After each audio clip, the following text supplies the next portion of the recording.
자, 지금부터 선생님하고 2차 방정식에 대해서 알아보도록 하겠습니다. 자, 우리가 1학년 때 배웠던 것을 가지고 한 번 더 선생님 설명해 볼게요. 우리가 1학년 때 봅시다. 자, 우리가 1학년 때 x-1은 5라는 식을 한번 살펴볼까요? 요 식을 살펴볼 때 는이 있고 x에 어떠한 값을 넣느냐에 따라서 이 식은 참이 되기도 하고 거짓이 되기도 하죠. 예를 들면 x에 3을 넣었다고 생각을 해봅시다. 3을 넣으면 3 빼기 1은 2가 되니까 2는 5가 되니까 이 식은 거짓이 되는 것이고 x에 6을 넣으면 이 식은 참이 되죠. 이와 같이 x값에 따라 이 등식이 참이 되기도 하고 거짓이 되기도 하는, 우리는 이런 식을 뭐라고 한다? 방정식이라고 합니다. 그런데 특별히 이 식의 x의 차수를 보면 1차죠. 그래서 우리는 이 식을 뭐라고 한다? 1차 방정식이라고 이야기를 합니다. 자, 그러면 우리가 이 1차 방정식은 x값에 따라 참이 되기도 하고 거짓이 되기도 하는 이런 식을 방정식이라고 하는데, 특별히 1차일 때 이것을 우리는 1차 방정식이라고 한다. 자, 그러면 이 1차 방정식을 풀 때 우리는 어떻게 했죠? x에다가 이항이라는 것을 이용해서 5가 있고 마이너스 1을 우변으로 넘겨서 이런 식으로 이항을 이용을 하면 좀 더 쉽고 빠르게 이 1차 방정식을 풀 수 있었죠. 그죠? 그리고 아까 x에 6을 넣으면 참이 됐듯이 이 x를 참으로 만드는 요 x는 6이라는 이 식을 갖다가 우리는 뭐라고 한다? 이 1차 방정식의 뭐라고 한다? 방정식의 해라고 한다. 또는 근이라고 한다고 했죠. 그죠? 그래서 방정식 때는 제일 중요한 말이 이 해라는 말이 제일 중요합니다. 그죠? 그래서 그러면 이제 1차 방정식처럼 2차 방정식도 똑같은 의미의 식으로 우리가 2차 방정식을 해석할 수 있겠죠. 자, 그거를 선생님이 지금도 조금 더 설명을 하면서 살펴보도록 하겠습니다. 자, 예를 들면 x제곱 마이너스 x 마이너스 2라는 식이 있다라고 한번 해봅시다. 자, 이꼴 0이라는 어떤 식이 있다고 치면 는을 중심으로 좌변과 우변으로 갈리고 x값에 따라 이 식이 참이 되기도 하고 거짓이 되기도 합니다. 그럼 이 식을 우리는 뭐라고 한다? 방정식이라고 하는데, 특별히 x가 이번에는 2차죠. 그래서 우리는 이것을 뭐라고 한다? 2차 방정식이라고 합니다. 자, 그러면 이 2차 방정식이 x값에 따라 참이 되기도 하고 거짓이 되기도 한다 라고 했기 때문에 x값에 따라 한번 넣어볼게요. x에 마이너스 2를 한번 넣어볼게요. 자, 마이너스 2를 넣어보면 마이너스 2의 제곱이니까 4 마이너스가 돼서 플러스 2가 되고 마이너스 2는 0이 된 식으로 바뀝니다. 그러면 지금 좌변을 살펴보니까 이 좌변이 지금 얼마이다? 좌변이 4가 되죠. 그죠? 그럼 이 식은 4는 0이 되죠. 그죠? 그럼 이 식은 여러분이 볼 때 거짓이죠. 그죠? 그래서 잘못된 식입니다. 이번에는 x에 마이너스 1을 한번 넣어볼게요. 자, 마이너스 1을 넣는다고 생각하면 1 더하기 1 빼기 2는 0이 됩니다. 그럼 역시 이 식 마찬가지로 지금 어떻습니까?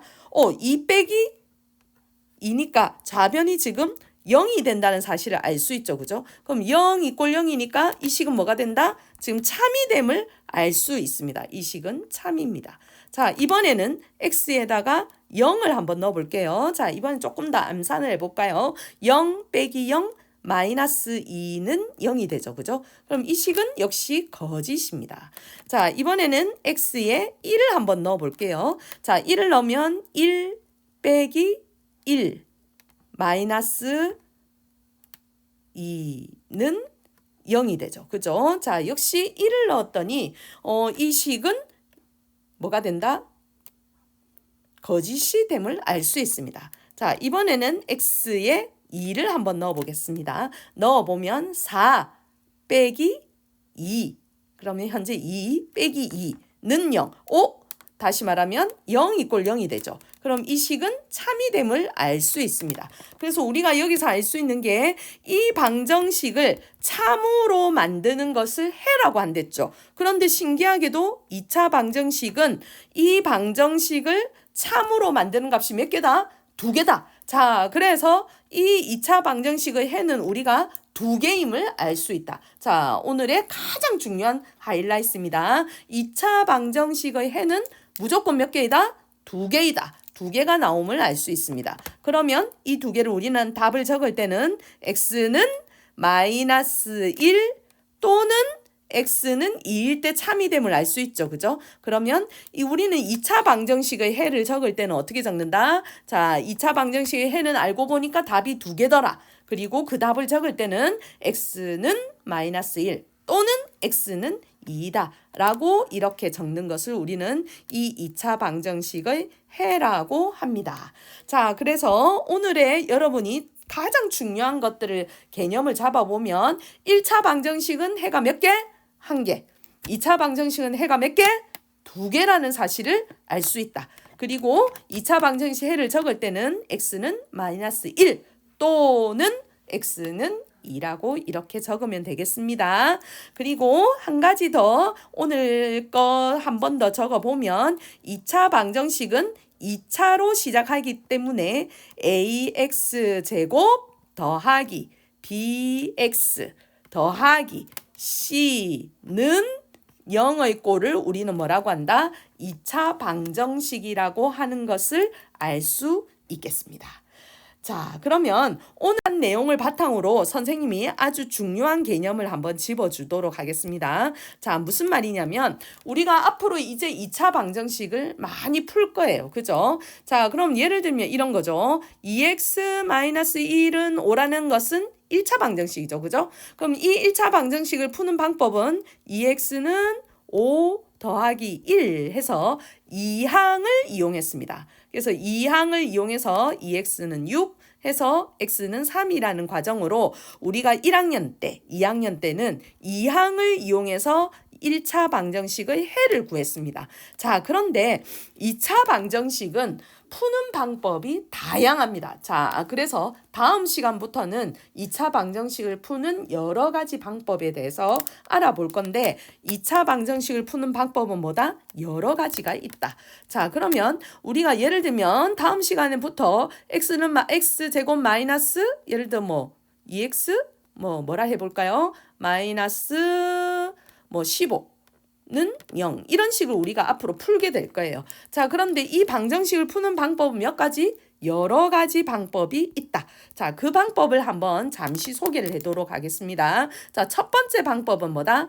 인수분해를 이용하는 방법으로 이 방정식을 풀 수가 있습니다. 그래서 우리가 지난번에까지 배웠던 인수분해가 굉장히 중요하다. 자, 두 번째는 이 방정식을 푸는 방법이 완전제곱식을 이용해서 푸는 방법이 있습니다. 완전제곱식을 이용해서 이 방정식을 풀 수도 있어요. 자, 마지막으로는 이 방정식을마다 근의 공식을 이용해서 푸는 방법이 있습니다. 자, 그래서 2차 방정식은 푸는 방법이 모두 몇 가지?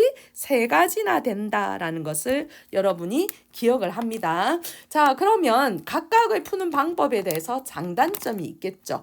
자, 인수분해로 푸는 방법의 아주 좋은 장점은 뭐냐면 굉장히 쉽고 빠릅니다. 굉장히 쉽고 빠르다. 그래서 인수분해로 푸는 방법은 굉장히 쉽고 빨라. 하지만 치명적인 단점이 있어요. 자, 치명적인 단점은 인수분해로 풀기 때문에 당연히 어떤 문제에 따라서 인수분해가 안 되는 문제가 있어요. 그런 문제는 당연히 이 방법으로 못 풀겠죠. 이것이 가장 치명적인 단점이다. 하지만 인수분해가 만약에 된다면 인수분해로 푸는 것이 가장 쉽고 빠른 방법이 될 수가 있다. 자, 두 번째, 완전제곱식으로 푸는 방법의 장점이 있습니다. 요 장점은 뭐냐면 만능이에요. 모든 문제를 완전제곱식으로 풀어도 됩니다. 이게 굉장한 장점이죠. 그러나 단점은 완전제곱식으로 푸는 방법의 단점은 굉장히 이 방법이 조금 어렵고 복잡합니다. 그래서 친구들이 좀 어려워합니다. 하지만 이 완전 제곱식으로 푸는 방법은 어떠한 문제도 이걸로 다 풀리기 때문에 이 방법도 굉장히 좋아요. 하지만 그렇다고 해서 나 어려우니까 이거 안 할래 하면 안 됩니다. 왜냐하면 완전 제곱식으로 푸는 방법을 문제에 따라서 요구를 많이 하기 때문에 이 방법도 알아야 된다. 자, 마지막으로 근해 공식으로 푸는 방법은 당연히 장점은 뭐겠노? 당연히 쉽고 빠르겠죠. 당연히 쉽고 빠릅니다. 그리고 공식이니까 어떤 것도 다 풀리겠죠. 쉽고 빠르면서 만능이에요. 그래서 우리가 2차 방정식을 푸는 방법 중에 가장 좋은 방법 중에 하나는 사실은 근해 공식에 쳐넣어라. 그러면 가장 쉽고 빠르다. 그리고 만능이다. 그렇습니다. 그러나 단점도 있어요. 그 단점은 뭐냐면 공식 자체가 좀 복잡해가지고 아이들이 계산에서 뭐 한다? 계산 실수를 되게 많이 합니다. 그래서 이것을 계산 실수를 없애도록 노력을 해야 됩니다. 자, 그래서 오늘 선생님이 마지막으로 여러분한테 하는 말은 자, 다음 시간부터는 본격적으로 여러 가지 방법으로 방정식을 푸는 2차 방정식을 푸는 방법을 배울 텐데 인수분해로도 풀 수 있고 완전 제곱식으로도 풀 수 있고 근해 공식으로도 풀 수 있습니다. 그래서 요 세 가지 방법을 모두 다 한 번씩 배워보고 자기한테 편한 방법을 선택할 수도 있고 당연히 이 방법 세 가지는 모두 다 여러분이 알 수 있어야 됩니다. 자, 오늘 수업은 여기까지 할 테니까 자, 오늘 거를 토대로 여러분들이 2차 방정식의 개념을 잡았으면 좋겠습니다. 자, 이상 마치겠습니다.